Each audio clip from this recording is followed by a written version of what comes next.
नमस्कार. मी शिवाजी काळभोर, पत्रकार, सातारा. यशवंत महाराष्ट्र यूट्यूब चॅनलमध्ये आपलं स्वागत आहे.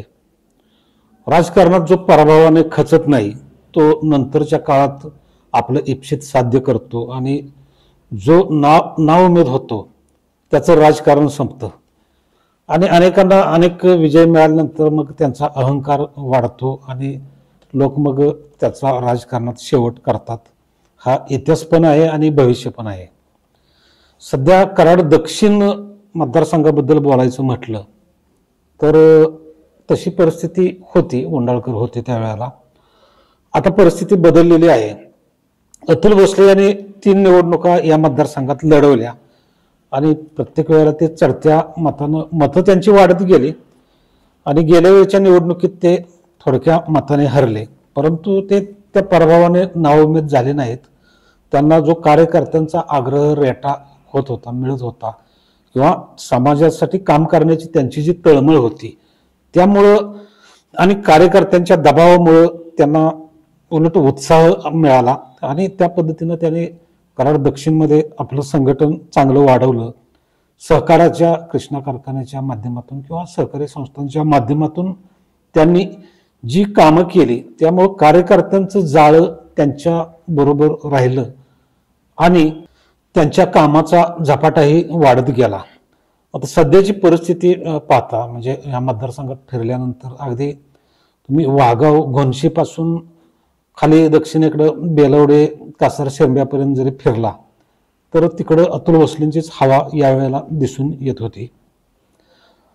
विलासराव उंडाळकरांचा जो गड होता म्हणजे हायवेच्या पूर्वेकडील भाग, मग अगदी येवती मासुलीपासून याळगावपर्यंत जो भाग विलासराव उंडाळकर यांना चांगलं बॅकिंग देणारा होता, त्या भागातही अतुल भोसलेंनी आपली फळी मजबूत केली. याशिवाय मग रेठरे बुद्रुक किंवा शेनोली, कारवे, वडगाव, हवेली इथं तर अतुल भोसलेंचा हा पहिल्यापासून बालेकिल्लाच होता आणि तिथं कायमच त्यांना लीड मिळत गेलं.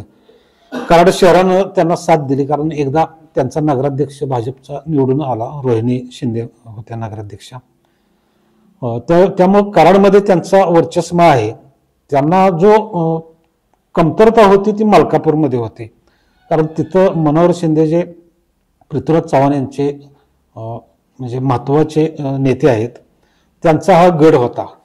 परंतु तिथंही अतुल भोसले यांनी सरकारच्या माध्यमातून भरपूर मोठ्या प्रमाणात निधी आणून जी कामं केली त्यामुळे तिथली युवकांची संघटना किंवा युवकांची फळी त्यांची मजबूत झालेली आहे. म्हणजे अतुल भोसले यांना या मतदारसंघात सध्या तरी कुठे कमतरता दिसेल असं काम जाणवत नाही. या उलट मग पृथ्वीराज चव्हाण यांचं झालं संपर्क नसल्यामुळे किंवा त्यांची दुसरी फळी पुढे नसल्यामुळे संघटन कमी झालं, काँग्रेसची ताकद कमी झाली. जरी उदयसिंह उंडाळकर त्यांना मिळालेले असले तरी त्या प्रमाणात त्यांची ताकद वाढलेली दिसून येत नाही. अतुल भोसले यांचा जो जनाधार वाढलेला आहे तो त्यांच्या कामांमुळे वाढलेला आपल्याला दिसून येतं. कधी काळी विलासराव उंडाळकर ज्या पृथ्वीराज चव्हाण यांना त्यांच्याच पक्षात राहून पृथ्वीराज चव्हाण हे मोठे नेते असताना जनाधार नसलेला नेता म्हणून त्यांना हिनवायचे, त्यांची टवाळी करायची, परंतु पृथ्वीराज चव्हाण यांनी आपल्या संयमी स्वभावाने त्यांच्यावर कधी आततायी टीका केली नाही किंवा काही केलं नाही आणि उंडाळकरांच्या शेवटच्या निवडणुकीमध्ये त्यांनी बरोबर जनाधार कसा असतो ते उंडाळकरांना दाखवून दिलं कारण उंडाळकरांचा जनाधार घटत गेलेला होता. आता ती परिस्थिती पृथ्वीराज चव्हाण यांच्या बाबतीत दिसून येते. त्यांचा जनाधार ह्या वरील काही उल्लेख केलेल्या कारणांमुळे घटत गेलेलं आपल्याला जाणवतं. गेल्या वेळेच्या काही व्हिडिओमध्ये आपण याबद्दल चर्चा केलेली आहे. एकाच पक्षात राहून पृथ्वीराज चव्हाण यांच्याशी वैर घेणं उंडाळकरांना बरंच महागात पडलं. सतत जनाधार नसलेला नेता म्हणून चिडवण्यामुळं लोकांच्यात पण वेगळी भावना गेली. शेवटी जनाधार काय असतो ते पृथ्वीराज चव्हाण यांनी दाखवल्यानंतर ज्या काही गोष्टी घडल्या त्यावेळेला मग गेल्या वेळच्या निवडणुकीत त्यावेळेला विलासराव उंडाळकर हयात होते आणि त्यांना शेवटी पृथ्वीराज चव्हाण यांचाच आधार घ्यावा लागला. हे एक विशेष म्हणावं लागेल. गेल्या काही दिवसांमध्ये विशेषतः लोकसभेला जी ताकद अतुल भोसलेंची दिसून आली, पृथ्वीराज चव्हाण हे काँग्रेसचे तिथे त्यांचे मुख्य विरोधक असताना किंवा राष्ट्रवादीची नाही ताकद एवढी दक्षिणमध्ये. अविनाश मोहिते आहेत, परंतु ताकद किंवा त्यांची फळे अशी नाही.